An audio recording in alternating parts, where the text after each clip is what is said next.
শুভেচ্ছা সবাইকে। সুন্দর একটি বাণী বাজাবো তবলায়। বাণীটি এরকম: धा तेरे केटे ताका, धेरे धेरे केटे ताका, ता तेरे केटे ताका, धेरे धेरे केटे ताका। আমরা সবসময় তা ক এরকম বাজাই, কিন্তু এখানে তেরে আর ধেরে থাকার কারণে এই বাণীটিতে আমি দেখানোর চেষ্টা করছি যে তা ক এখানে না বাজিয়ে, কানিতে না বাজিয়ে গান তা ক প্রয়োগ দেখাচ্ছি। যেমন धा तेरे केटे ताका, धेरे धेरे केटे ताका, ता तेरे केटे ताका, धेरे धेरे केटे ताका। এই বাণীটিতে আরো বিশেষত্ব আছে যে আমরা এভাবে শিখেছি যে আমি একটি তবলার বইয়ের উদাহরণ দিচ্ছি। ওস্তাদ কামরুজ্জামান মনির তবলা বিজ্ঞান বই আছে। উনি আমাদের বাংলাদেশের শাহজাদপুর মানে সিরাজগঞ্জের একজন বড় ওস্তাদ। তো ওনার প্রতি শ্রদ্ধা জানাই। ওনার বইটিতে এভাবে এর বিবরণ দেওয়া আছে যে আমরা যখন শিখেছি এরকম করে শিখেছি যে ধেরে, দেখুন যে ধেরে, প্রথম ধেরে ঠিক গাবের উপরে ডান হাতের করতল, এই যে করতালি থেকে যে এই জায়গাটা ঠিক এইভাবে থাকলো। এই তিন আঙ্গুল প্রথমে ধে, পরের বার ধে, এখানে এই দুই আঙ্গুল অথবা তিন আঙ্গুল ব্যবহার করা যেতে পারে। ঘে, আবার দ্বিতীয়বার তর্জনী। একটু খেয়াল রাখা লাগবে যে দুইটা শব্দই যেন এরকম কাছাকাছি হয়, যে শব্দটা একই রকম যেন কাছাকাছি থাকে। এখানে যে কথাটা বলছিলাম যে ধে, প্রথম ধে, ধে রে, আবার ধে রে, এরকম হওয়ার কথা, কিন্তু না হয়ে হাফ ইঞ্চি পিছিয়ে আসবে, কারণ আমি পরবর্তীতে আবার আরো বর্ণ আমাকে এখানে বাজাতে হবে। যে ধে রে, ধে রে, যেমন প্রথম ধে রে, দ্বিতীয় ধে রে, তাহলে এখানে আসার সময় সুবিধা হবে কে কে তা ক।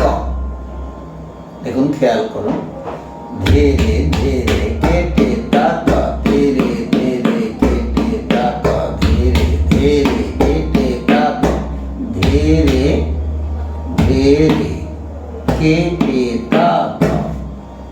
ঠিক আমি হাফ ইঞ্চি এখানে কানের উপর থেকে ঠিক সুরের কাছাকাছি এখানে আসছি হাফ ইঞ্চি। তাহলে এখানে ধে রে ধে রে না বাজিয়ে ধে রে ধে রে ধে রে ধে রে কেটে তা। বাণীটি সম্পূর্ণ শুনুন। ধে রে ধে রে কেটে তা ক, ধে রে ধে রে কেটে তা ক, ধে রে ধে রে কেটে তা ক, ধে রে ধে রে কেটে তা ক।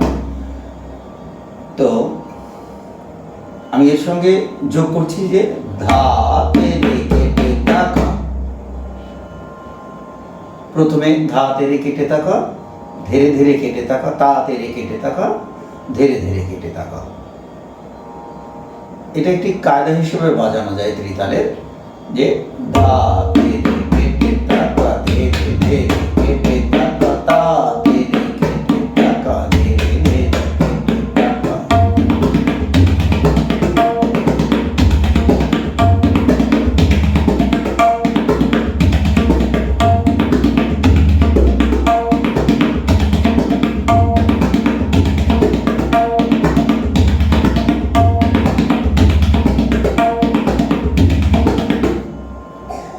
ঠিক এরকম বোলটি এরকম হবে। আমি আরেকবার বাজাচ্ছি, মুখে বোল বলে বাজানো উচিত।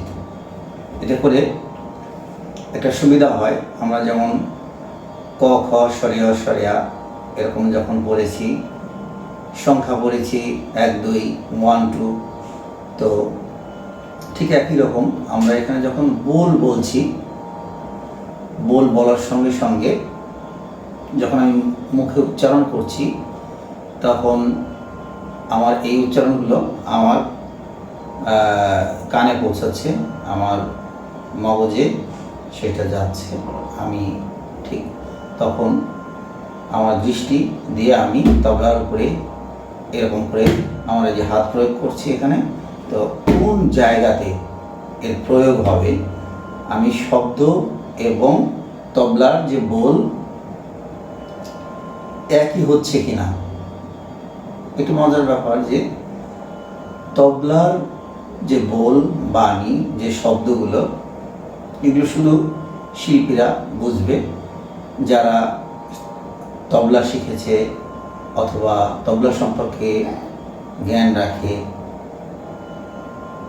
তারা কণ্ঠশিল্পী হতে পারে, যন্ত্রশিল্পী হতে পারে, যে কোনো যন্ত্রশিল্পী, এবং ভালো বোদ্ধা শ্রোতা যারা ন্যূনতম একটা ধারণা আছে যে তবলার বোল এইরকম। সাধারণ কোনো মানুষ এভাবে বোঝার তাদের এই বিষয়গুলো তারা বুঝবে না, কারণ তারা জানে না যে তে কোনটা তে কোনটা। যারা বর্ণগুলো জানে তারা বুঝতে পারবে যে এই এই বাজনাটা এই তাল হচ্ছে কি, এই শব্দ হচ্ছে, এই বর্ণ হচ্ছে, এরকম বিষয়। তো যেমন আমি মুখে বলছি যে ধা তে রে কে টে তা কা ধে রে কে টে তা কা তা তে রে কে টে তা কা ধে রে কে টে তা কা। এটাকে যদি আমি হাতে তালি খালি দিই, ধরুন 16 মাত্রা আছে, ধা তে রে কে টে তা কা ধে রে কে টে তা কা তা তে রে কে টে তা কা ধে রে কে টে তা কা ধা। ঠিক এরকম ভাবে আমি ঠিক মুখে বলে এরকম করে বাজানোর চেষ্টা করছি।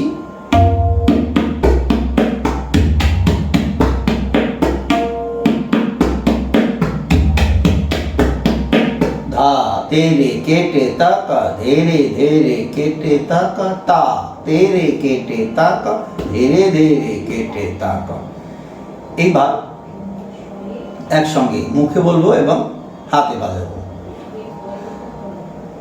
ধা তে রে কে টে তা কা ধে রে কে টে তা কা তা তে রে কে টে তা কা ধে রে কে টে তা কা তা তে রে কে টে তা কা ধে রে কে টে তা তা তে রে কে টে তা কা ধে রে কে টে তা কা তা। আমি একটু দ্বিগুণ বাজানোর চেষ্টা করছি।